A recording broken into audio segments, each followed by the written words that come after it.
So the book that I chose for this week was The Red-Eyed Tree Frog. This book was a little different because I was expecting it to be fiction when I picked it out from the library, but it actually was not.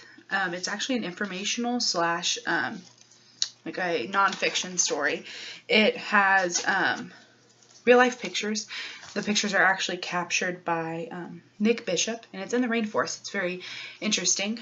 The book was published by Scholastic Press in 1999, and the actual author is Joy Cowley. She just kind of narrates the pictures throughout the book. The book contains 28 pages, and I think a little fascinating point to make is that there's a Did You Know section at the back here.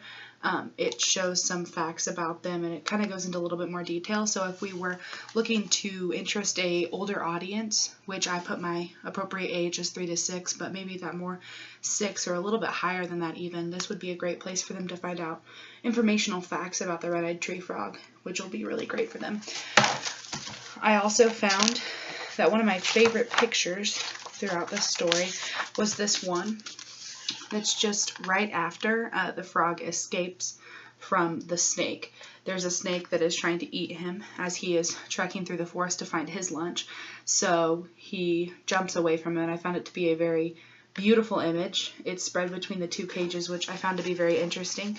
It captures a lot of color, but I also find that the background is dark, which is great because this is actually the whole story behind the red-eyed tree frog is that he is only alive at night. He sleeps during the day, so he's trying to find things in the night, which can be very difficult. So I find that the background being black shows that, and that's really nice. Another very interesting picture I found in here was towards the beginning. He's trying to find an animal to eat or a bug to eat, and at the beginning he passes by a katydid, which I had no idea what it was, but I find it very fascinating.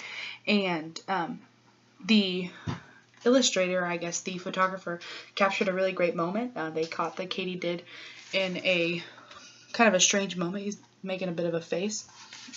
I find that this book would be great for, the 3 to 6 range because it has pictures and it's easy for them to follow, and it kind of teaches them a little bit about an amphibian that lives during the night instead of during the day, which I find very interesting. The strategy I decided on was a graphic organizer that has animals that are alive during the day, animals that are alive during night, and then there's a middle section where they can, if they were to choose, they could do both, which I don't know if there's a whole lot, but they could find some if they wanted to. I find that this book would be very important because it's relative to life, and it'll teach them a little bit about the rainforest. It's also very nice because of the illustrations.